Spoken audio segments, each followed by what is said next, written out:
Alarming new data shows extreme violence online is on the rise in Canada, and the Canadian Centre for Child Protection says teen girls are the main target.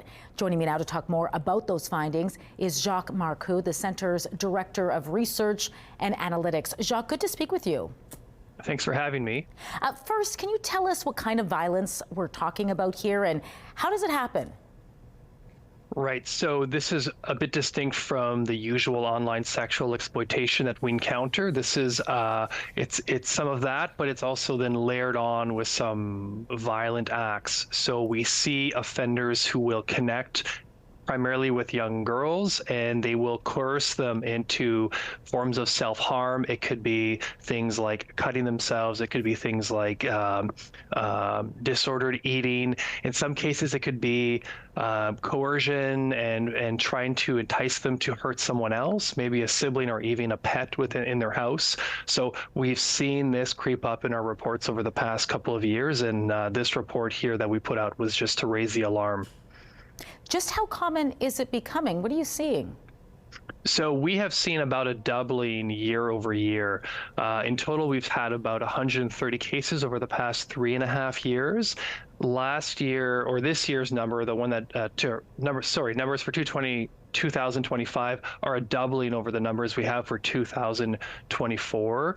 And this is a trend that we're hearing similar tip lines like us abroad in the US. I went on a call just last week. They also see similar numbers. We're also hearing this from police. So the RCMP has issued advisories last year on this exact issue, this violent extremism, as it's called, online. And so, yeah, it's a growing trend, and it is on the radar of groups like us and also the authorities. Definitely concerning. What sort of platforms are offenders of these crimes favoring? So when we talk about online sexual exploitation, our records show it happens a lot on Snapchat and Instagram. When we talk about violent extremist type incidents that are coming in, we see it play out primarily on Discord would be the main place we see it. So Discord is a platform where people can communicate in different ways, but especially in group chats that are more closed off and are harder to see into.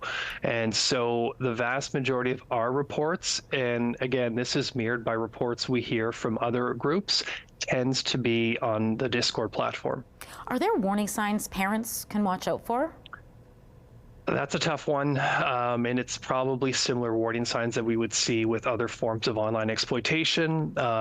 Is your kid suddenly socializing less with their friends? Are they going kind of more inside of themselves, more introverted, and maybe having less conversations within the household at home? It's a number of signs. It's a bunch of red flags that can be difficult to track for parents, and I think that's why parents have to continue to have lots of conversations with their kids, ongoing conversations about online safety, about what they do online, about who they communicate with. It's very challenging because some kids, it might be more obvious for parents that something's going on, and for some, they may never see it coming. Yeah, so difficult. These devices are so integrated in our lives. What else can we do to put a stop to this?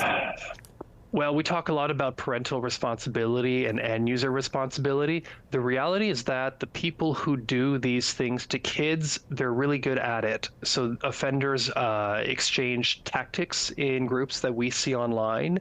And so it's, you've got 13-year-old kids up against people who are well versed in these sort of scams and tactics. So we think as an organization that we need more than just reminding parents what they can do and reminding kids, in some cases as young as 11, what they can do.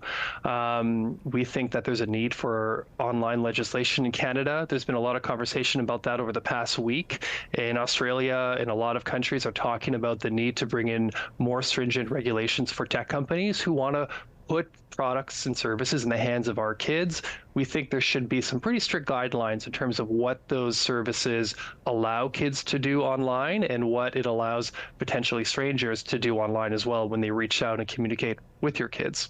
Well, Jacques, we want to thank you for your time tonight and getting this on our radar. Much appreciated. Thank you.